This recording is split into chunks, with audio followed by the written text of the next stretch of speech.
ನಮಸ್ತೆ ನನ್ನ ಪ್ರಿಯ ವೀಕ್ಷಕರೇ, ಶಿವರಾತ್ರಿ ಹಬ್ಬದ ಶುಭಾಶಯಗಳು ಎಲ್ಲ ನನ್ನ ಪ್ರೀತಿಯ ವೀಕ್ಷಕರಿಗೂ. ಅದು ನಿನ್ನೆ ನಾನು ಹಬ್ಬದಲ್ಲಿ ನಿಮಗೆ ಕಳಿಸ್ಬೇಕಾಗಿತ್ತು, ಅಪ್ಲೋಡ್ ಮಾಡಬೇಕಾಗಿತ್ತು. ಕೆಲಸ ಸಾಕಷ್ಟು ಇರೋದ್ರಿಂದ ಅದನ್ನು ಸಮಯ ಸಿಕ್ಕಲಿಲ್ಲ.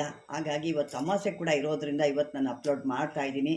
ಯಾಕೆಂದರೆ ಇದು ಸಾಕಷ್ಟು ಒಂದು ಅದ್ಭುತವಾದಂಥ ಒಂದು ಮಂತ್ರಗಳಿವೆಲ್ಲ. ಇದು ಆಗಿನ ಪ್ರಾಚೀನ ಕಾಲದ ಒಂದು ಕಟ್ಟು ಬಿಚ್ಚೋ ಮಂತ್ರ ಅಂತ ಹೇಳ್ತಾರೆ. ಇದನ್ನು ದೇವ್ರುಗಳ್ಗಾಗಿರ್ಬೋದು, ಮನುಷ್ಯಗಳ್ಗಾಗಿರ್ಬೋದು, ಅಥವಾ ಬೇರೆ ಬೇರೆ ದೇವಸ್ಥಾನಗಳ್ಗಾಗಿರ್ಬೋದು. ಇವೆಲ್ಲ ಒಂದು ಆಗಿನ ಕಾಲದ ಒಂದು ಈ ಬುಡಬುಡಿಕೆಯವರು ಅಥವಾ ಇದನ್ನು ಕೆಲವರು ಒಂದು ಹಳ್ಳಿ ಕಡೆ ಹೇಳ್ತಾರೆ, ಅವ್ರಿಗೇನು ಅಂತ ಗೊತ್ತಿಲ್ಲ ಅಂಥವ್ರು. ಹಾಗನೇ ಅವರು ಒಂದು ಟಿಂಗ್ ಟಿಂಗ್ ದ ಬಾಬಾ ಅಂತ ನಾವು ಹೇಳ್ತೀವಿ, ಅವ್ರ ಹೆಸರು ನಂಗೆ ಸರಿಯಾಗಿ ಗೊತ್ತಿಲ್ಲ. ಆಗ ಅವರು ಮಾಡ್ತಂಥ ಒಂದು ಇದು ಅವರು ದೊರೆಗಳು ಅಂತ ಕೂಡ ಅವ್ರನ್ನ ಹೇಳ್ತಾರೆ. ಅದು ನನಗೆ ಸರಿಯಾಗಿ ಅವರ ಹೆಸರುಗಳು ನನಗೆ ಸರಿಯಾಗಿ ಬರ್ತಾ ಇಲ್ಲ. ಆವಾಗ ಅವರು ಇದು ಮಾಡ್ತಂಥದ್ದು ಇದು ಭಾಳ ಅದ್ಭುತವಾಗಿ ನಾನು ಹುಡುಕಿ ತೆಗೆದು ನಿಮಗೆ ಕೊಡ್ತಾ ಇರೋವಂಥ. ಇವತ್ತು ಯಾಕೆ ಅಮಾವಾಸ್ಯೆನೂ ಇದೆ ಮತ್ತು ಶಿವರಾತ್ರಿ ಎಲ್ಲ ಇರೋದ್ರಿಂದ ನಾನು ಕೊಡ್ತಾಯಿದ್ದೀನಿ. ಯಾಕೆ ಇದು ಯಾಕೆಂದರೆ ಸಾಕಷ್ಟು ಜನ ಕೇಳ್ತಾ ಇರ್ತೀರಾ ಈ ರೀತಿ ಒಂದು ತೊಂದರೆಗಳಾಗಿರೋದ್ರಿಂದ ನಮಗೆ ದೇವಸ್ಥಾನಗಳಲ್ಲಿ ಅಂತ. ಮತ್ತು ಇನ್ನೊಂದು ವಿಷಯ ಕೂಡ ಇಲ್ಲಿ ಹೇಳೋಕ್ಕೊಂದು ಮನಸ್ಸು ಬೇಜಾರಾಗುತ್ತೆ ವೀಕ್ಷಕರೇ. ನನಗೆ ಪಾಪ 2 ದಿವಸದಲ್ಲಿ ನನಗೊಬ್ಬರು ಕೆಲವರು ಒಬ್ಬರೇನು 2-3 ಜನ ಅವತ್ತು ಅದೇ ದಿವಸ ಮಾಡಿದ್ರು, ಏನಕ್ಕೆ ಅಂತ ಗೊತ್ತಿಲ್ಲ. ದೇವಸ್ಥಾನಗಳಿಗೆ ಬರ್ತಾರಮ್ಮ, ಒಂದು ಪಂಚಾಂಗ ಕೇಳ್ತಾರೆ, ಮಾಡ್ತಾರೆ, ಆದರೆ ₹1 ಕೊಡೋದಿಲ್ಲ, ಹಾಗೇ ಹೋಗ್ತಾರೆ. ಫ್ರೀಯಾಗಿ ಆ ಪಂಚಾಂಗದಲ್ಲಿ ನಮಗೇನು ಮನೆ ಕಟ್ಟೋದು ಯಾವತ್ತೂ ಇಲ್ಲ, ಮನೇದು ಹಿಂಗಾಗಿದೆ, ಮಗಳದ್ದೇನೋ ಒಂದು ಇದಾಗಿದೆ, ಅದನ್ನು ನೋಡಿ ಇದೋಡಿ ಯಾವ ಸಮಯ ಚೆನ್ನಾಗಿದೆ ಅಂತ ಕೇಳ್ತಾರೆ. ಆದರೆ ಒಂದು ನಯ ಪೈಸೆ ಇಡೋದಿಲ್ಲ. ಅದೇ ಪಕ್ಕದಲ್ಲಿ ಇನ್ನೊಂದು ದೇವಸ್ಥಾನ ಇದೆ, ಅಲ್ಲಿಗೆ ಎಚ್ಚೆತ್ತವಾಗಿ ಕೊಡ್ತಾರೆ.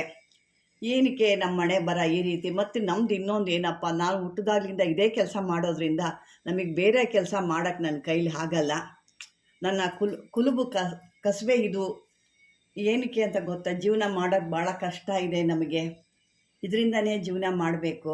ಆದರೆ ಬೆಳಗ್ಗೆಯಿಂದ ಸಂಜೆ ತನಕ ನಾನು ಅಲ್ಲೇ ಇರ್ತೀನಿ, ಬರ್ತಾರೆ ಫ್ರೀಯಾಗಿ ನೋಡ್ತಾರೆ, ಏನೋ ₹1 ₹2 ಈ ರೀತಿ ಹಾಕ್ಬಿಟ್ಟು ಹೋಗ್ತಾರೆ.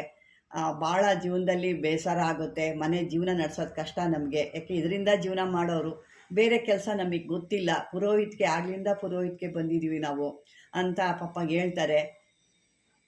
ವೀಕ್ಷಕರೇ, ಈ ಒಂದು ಮಾತು ನಿಮ್ಮ ಮನಸ್ಸಲ್ಲಿ ಇಟ್ಕೊಳ್ಳಿ. ಒಂದು ಗುರು ನೋಡೋಕ್ಕೆ ಹೋದಾಗ ಅಥವಾ ಈ ರೀತಿ ಪುರೋಹಿತಿಗೆ ನೀವು ಏನೋ ಒಂದು ಕೇಳಿದಾಗ, ಮಕ್ಕಳನ್ನ ಕರ್ಕೊಂಡು ಎಲ್ಲೋ ಹೋಗ್ತೀರಿ, ಎಷ್ಟೋ ಖರ್ಚು ಮಾಡ್ತೀರಾ. ಅಂತೆ ಇಂಥವ್ರಿಗೆ ನೀವು ಹೋಗಿ ಅವರ ಒಂದು ಜೀವನ ನಡಿಬೇಕಲ್ವ. ಅವ್ರಿಗೆ ಯಾವುದೇ ಒಂದು ಸಹಕಾರಿದು ಒಂದು ಸಂಬಳ ಅಂತ ಏನು ಬರೋದಿಲ್ಲ ಅವ್ರಿಗೆ. ನಮ್ಮಂಥ ಎಲ್ಲ ಭಕ್ತರುಗಳು ಕೊಡೋ ಅಂಥದ್ರಿಂದ ಅವ್ರ ಜೀವನ ನಡೆಸ್ಬೇಕು ಪಾಪ. ಅದರಲ್ಲಿ ಏನೋ ಒಂದು ವಯಸ್ಸಾದಂಥವ್ರು ಕೂತಿರ್ತಾರೆ, ಹೋಗಿ ಅಲ್ಲಿ ಒಂದು 50-100 ಹಾಕಿದ್ರೆ ನಿಮ್ಗೆ ಯಾವುದೇ ರೀತಿಯಲ್ಲಿ ನಷ್ಟ ಬರೋದಿಲ್ಲ, ಇನ್ನೂ ನಿಮಗೆ ಅಭಿವೃದ್ಧಿ ಆಗುತ್ತೆ.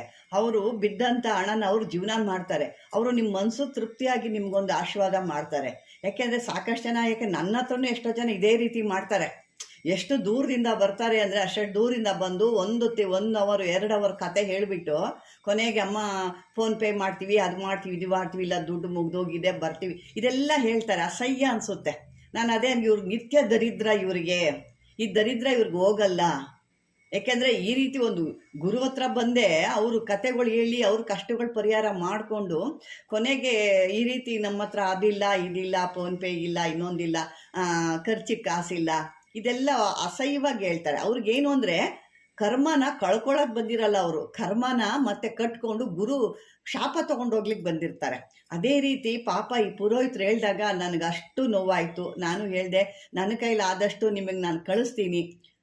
ಅವ್ರವ್ರ ಕರ್ಮ ಅವರು ಕಳ್ಕೊಳಕ್ಕೆ ಬಂದರೆ ಕಳ್ಕೊಳ್ತಾರೆ. ಆ ದೇವ್ರದ್ದು ಒಂದು ಸನ್ನಿಧಿಲಿ ಬಂದಾಗಲೂ ಕೂಡ ಜಿಪುಣತನ ಮಾಡ್ತಾರೆ.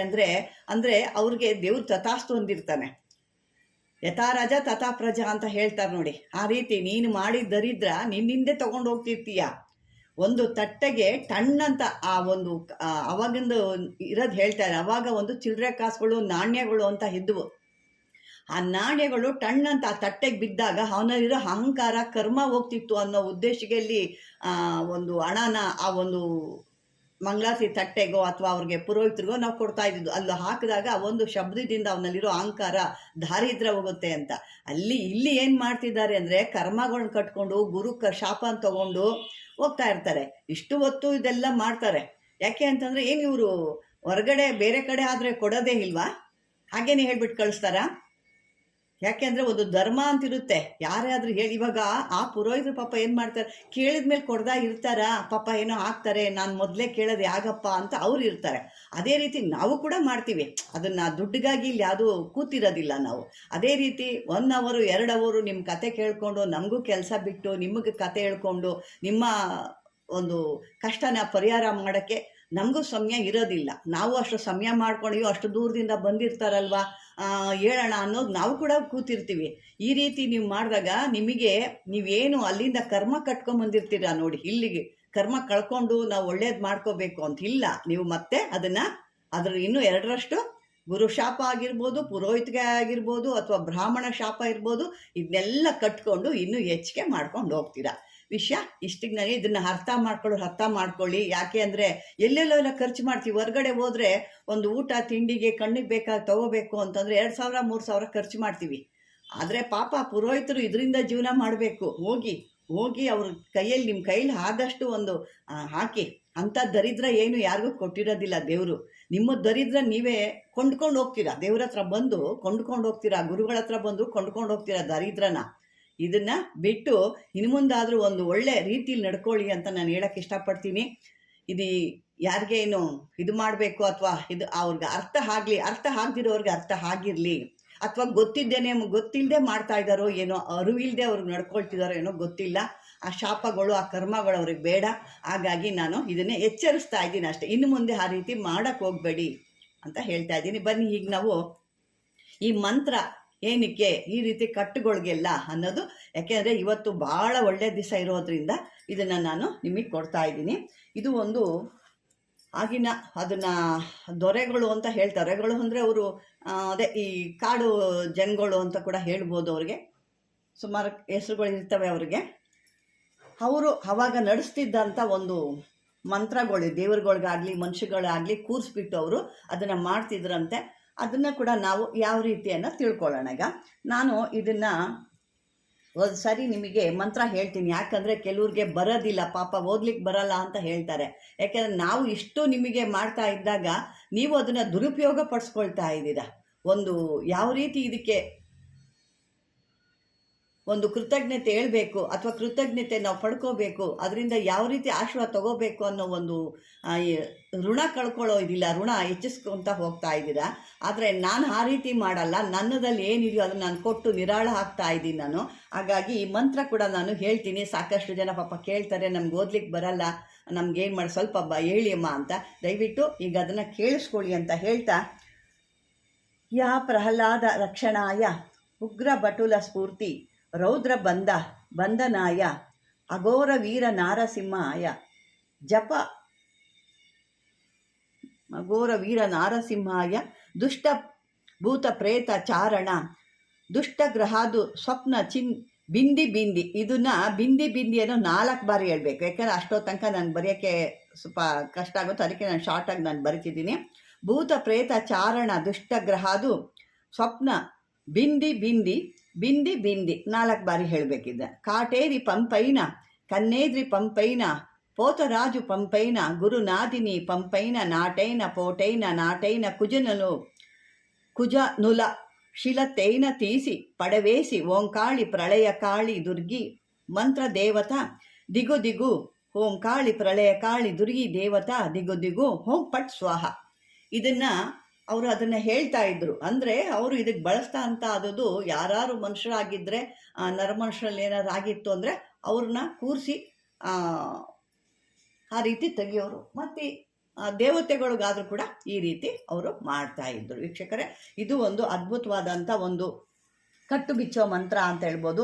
ಇದನ್ನು 108 ಬಾರಿ ಹೇಳ್ಕೋಬೇಕು. ಇಲ್ಲ ಅಂದರೆ ಇದನ್ನು ಅಮಾಸೆಯಲ್ಲಿ ಅಥವಾ ಇದರಲ್ಲಿ 1,00,000 ಬಾರಿ ಹೇಳ್ಕೊಂಡು ಇದನ್ನು ನೀವು ಸಾಧನೆ ಅದಂದರೆ ಅವತ್ತು ಏನು ನೀವು ಮಾಡೋಕ್ಕೆ ತಯಾರಿದ್ರೆ ಅಥವಾ ಅದನ್ನು ಬಿಡ್ಸೋಕ್ಕೆ ತಯಾರಿದ್ದಾಗ ಮಾತ್ರ 108 ಬಾರಿ ಹೇಳಬೇಕಾಗುತ್ತೆ. 108 ಬಾರಿ ಇದನ್ನು ಮಾಡಿದಾಗ ನಿಮ್ಮಲ್ಲಿ ಆ ಒಂದು, ಯಾಕೆಂದರೆ ಇದು ಮೊದಲು ಹೇಳಬೇಕಾದ್ರೆ ನೀವು ಮೊದಲು ಅದನ್ನು ಪಾಠ ಮಾಡ್ಕೋಬೇಕು. ಅದನ್ನು ಏನು ಹೇಳ್ತಾ ಇದ್ದೀರಾ ಅದನ್ನು ಮೊದಲು ಬಾಯಿ ಪಾಠ ಮಾಡ್ಕೋಬೇಕು. ಯಾವುದೇ ರೀತಿ ಸ್ಪಷ್ಟತೆ ಬರಬೇಕು. ಯಾವುದೇ ರೀತಿ ಸ್ಪಷ್ಟತೆ ಇಲ್ಲ ಅಂದರೆ ಯಾವುದೂ ಆಗಲ್ಲ.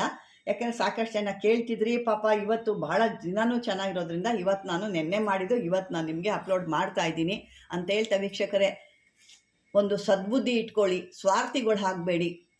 ಎಲ್ಲ ನಾನೇ ತಿನ್ನಬೇಕು, ಬಂದಿದ್ದೆಲ್ಲ ನಾನೇ ತಗೋಬೇಕು ಅಂದರೆ ದೇವರು ಅಷ್ಟು ನಿಮಗೆ ಕೊಡಲ್ಲ. ಎಷ್ಟು ಸಿಗುತ್ತೋ ಅಷ್ಟೇ ನಿಮಗೆ ಕೊಡೋದು. ಸಮುದ್ರಕ್ಕೆ ಹೋಗ್ತೀವಿ, ದಾವಾಗಿದೆ, ಸಮುದ್ರ ನೀರೆಲ್ಲ ನಾವು ಕುಡಿಯಲ್ಲ. ಕೈಯಲ್ಲಿ ಬಗ್ಸಲ್ಲಿ ಎತ್ಕೊಂಡ್ರು ಸಿಕ್ಕದೆಷ್ಟು, ನಮ್ಮ ಬಾಯಿಗೆ ಎಷ್ಟು ಹೋಗುತ್ತೋ ಅಷ್ಟೇ ಸಿಗೋದು. ಎಷ್ಟೋ ಕೆಳಗಡೆ ನೀರು ಹೋಗ್ಬಿಡ್ತವೆ, ಅಷ್ಟು ನೀರು ನಾನು ಕುಡಿತೀನಿ ಅಂತ ಆಗಲ್ಲ. ಇದನ್ನು ದಯವಿಟ್ಟು ಮನಸ್ಸಿಗೆ ಇಟ್ಕೊಳ್ಳಿ. ಯಾಕೆ ನಾನು ಇಷ್ಟು ಒಂದು ಕಠಿಣವಾಗಿ ಹೇಳ್ತೀನಿ ಅಂದರೆ, ಪಾಪ ನನಗೆ ಹೇಳಿದಾಗ ನನಗೆ ಒಂದು ದುಃಖ ಬಂದುಬಿಡ್ತು. ನನಗೆ ಪಾಪ ಅವ್ರ ಜೀವನ ಹೇಗೆ, ನಾವು ಕೊಟ್ಟ ಅಂತಂದ್ರೆ ಪಾಪ ಅವ್ರ ಜೀವನ ಮಾಡಬೇಕು. ಅದರಲ್ಲಿ ನೀವು ಈ ರೀತಿ ದಾರಿದ್ರ್ಯಕ್ಕೆ ಗುರಿ ಆಗಿಬಿಟ್ಟು ದಾರಿದ್ರ್ಯತೋ ಏನಕ್ಕೆ ಹೋಗ್ತೀರಾ ಆ ಥರ ಇದ್ಮೇಲೆ? ಖಂಡಿತ ಈ ರೀತಿ ಇನ್ನು ಮುಂದಾದರೂ ಮಾಡಬೇಡಿ. ಒಂದು ಗುರು ಹತ್ರ ಆಗಲಿ, ಒಂದು ಪುರೋಹಿತಕ್ಕೆ ಆಗಲಿ, ಒಂದು ಬ್ರಾಹ್ಮಣನಲ್ಲಿ ಹೋದಾಗ ಕೈ ಬಿಚ್ಚಿ ಕೊಡಿ. ಅಲ್ಲಿ ಮನಸ್ಸು ತುಂಬಿ ಆರೈಕೆ ಮಾಡ್ತಾರೆ, ನಿಮಗೆ ಆಶೀರ್ವಾದ ಅನ್ನೋದು ಸಿಗುತ್ತೆ. ಸುಮ್ಮನೆ ಹೇಳ್ತೀರಾ ಆ ಗುರುಗೆ ಹೋಗ್ತೀವಿ, ಈ ಗುರು ಏನು ಈ ರೀತಿ ಮಾಡಿದ್ರೆ ಯಾವ ಗುರುದು ಕೂಡ ಇದ್ರೂ ಕೂಡ ನಿಮ್ಗೆ ಹೊರಟೋಗುತ್ತೆ ಅದು. ಈ ಗುರುಗಳು ಶಾಪ ಹಾಕಿದಾಗ, ಬ್ರಾಹ್ಮಣಿಕೆಗಳು ಶಾಪ ಹಾಕಿದಾಗ ಏನಾಗುತ್ತೆ ಹೇಳಿ, ನಿಮಗೆ ಕೊಟ್ಟಿರೋ ಅಂಥ ಫಲ ಕೂಡ ಕಳ್ಕೊಂಡ್ಬಿಡ್ತೀರ. ದಯವಿಟ್ಟು ಆ ರೀತಿ ಮಾಡಬೇಡಿ. ಇನ್ನು ಮುಂದಾದರೂ ಒಳ್ಳೆ ರೀತಿಲಿ ಕಲ್ತ್ಕೊಳ್ಳಿ, ಒಳ್ಳೆ ರೀತಿಲಿ ಹೋಗಿ. ಸ್ವಾರ್ಥಿಗಳು ಇಟ್ಕೋಬೇಡಿ. ದೇವರು ಕೊಟ್ಟಿದ್ದನ್ನ ಮತ್ತೆ ವಾಪಸ್ ಕಿತ್ಕೊಳ್ತಾನೆ, ಇದು ಮಾತ್ರ ನಿಜ. ಇದು ಯಾಕೆ ನನಗೆ ಅಷ್ಟು ಮನಸ್ಸಿಗೆ ಬೇಜಾರಾಗಿದೆ. ನನಗೆ ಒಂದು ಜೀವನ ಏನು ಇಡೀ ನಿಮ್ಮ ಜೀವನ ಆಗಲಿ, ನಿಮ್ಮ ಸಂಪತ್ತಾಗಲಿ ಏನೂ ಬಾಚಿ ಕೊಡಲ್ಲ ಅವ್ರಿಗೆ, ಅಲ್ವಾ? ವೀಕ್ಷಕರೇ, ದಯವಿಟ್ಟು ಇದನ್ನು ಮನಸ್ಸಿಗೆ ಇಟ್ಕೊಳ್ಳಿ. ಇಷ್ಟು ಖಾರವಾಗಿ ಹೇಳ್ತಿದ್ದೀನಿ ಅಂದರೆ ಅದು ನನಗೂ ಮನಸ್ಸಿಗೆ ಭಾಳ ನೋವಾಗಿರೋದು. ನಾನು ಇಷ್ಟು ಖಾರವಾಗಿ ಹೇಳ್ತಾ ಇದ್ದೀನಿ, ಯಾರಿಗೂ ಇಲ್ಲಿ ಬೇಜಾರು ಮಾಡಬೇಕು ಅಂತಲ್ಲ, ಮತ್ತು ಎಲ್ಲರಿಗೂ ಅಲ್ಲ. ಇದರಲ್ಲಿ ಒಳ್ಳೆಯವರು ಇರ್ತಾರೆ, ಕೆಟ್ಟವರು ಇರ್ತಾರೆ. ನೀವು ಹೇಳ್ಕೋ ಇಲ್ಲಮ್ಮ ನಾವು ಹೋಗಿ ಕೊಡ್ತಾ ಇದ್ದೀವಿ, ಮಾಡ್ತಾ ಇದ್ದೀವಿ. ದಯವಿಟ್ಟು ನಿಮ್ಮಂಥವ್ರಿಗೆಲ್ಲ ಈ ಕೆಲವ್ರು ಮಾಡ್ತಾರೆ ಇರ್ತಾರೆ, ನನಗೆ ಈ ರೀತಿ ಮಾಡ್ತಾರೆ ಪಾಪ. ಅವ್ರಿಗೆ ಎಲ್ಲ ಬ್ರಾಹ್ಮಣರಿಗೆ ಎಲ್ಲ ಪುರೋಹಿತರಿಗೆಲ್ಲ ನನಗೆ ಈ ರೀತಿ ಸಾಕಷ್ಟು ಜನ ಮಾಡಿದ್ದಾರೆ. ನಾನು ಅಂದ್ಕೊಳ್ತೀನಿ ನಿಮ್ಮ ಕರ್ಮಗಳು ಕಳೆದಿಲ್ಲ, ಅದಕ್ಕೆ ನಿಮಗೆ ಮನಸ್ಸಿಲ್ಲ ಹೋಗಿ ಅಂತ ನಾನು ಸುಮ್ಮನೆ ಆಗ್ತೀನಿ. ನಾನು ಯಾವತ್ತೂ ಬಾಯಿ ಬಿಟ್ಟು ಕೇಳೋಕ್ಕೆ ಹೋಗಲ್ಲ ಅವ್ರಿಗೆ. ಈ ರೀತಿ ಇರುತ್ತೆ ವೀಕ್ಷಕರೇ. ಇಂಥದ್ದು ಒಂದು ಏನಾದರೂ ಇದ್ದಾಗ ಕಟ್ಗಳು ಮಾಡಿ ಬಿಟ್ಟಿರ್ತಾರೆ, ಚೌಡಿಗಳು ಮಾಡಿ ಬಿಟ್ಟಿರ್ತಾರೆ. ಇಂಥವೆಲ್ಲ ಮಾಡಿದಾಗ ಇದು ಪರಿಹಾರ ಸಿಗುತ್ತೆ, 100ಕ್ಕೆ 100 ಸಿಕ್ಕುವಂಥ ಪರಿಹಾರ. ದಯವಿಟ್ಟು ಇವತ್ತೆಲ್ಲ ಮಾಡಿಕೊಂಡು ನಿಮ್ಮ ಕಷ್ಟಗಳನ್ನ ಪರಿಹಾರ ಮಾಡ್ಕೊಳ್ಳಿ, ನಿಮ್ಮ ಈ ದಾರಿದ್ರ್ಯನ ಬಿಡಿ ಅಂತ ಹೇಳ್ತಾ, ಈ ಒಂದು ವಿಡಿಯೋ ನಿಮ್ಗೆ ಇಷ್ಟವಾದರೆ ಲೈಕ್ ಮಾಡಿ, ಶೇರ್ ಮಾಡಿ, ಸಬ್ಸ್ಕ್ರೈಬರ್ ಆಗಿ ಅಂತ ಹೇಳ್ತಾ ವೀಕ್ಷಕರೇ, ಧನ್ಯವಾದಗಳು.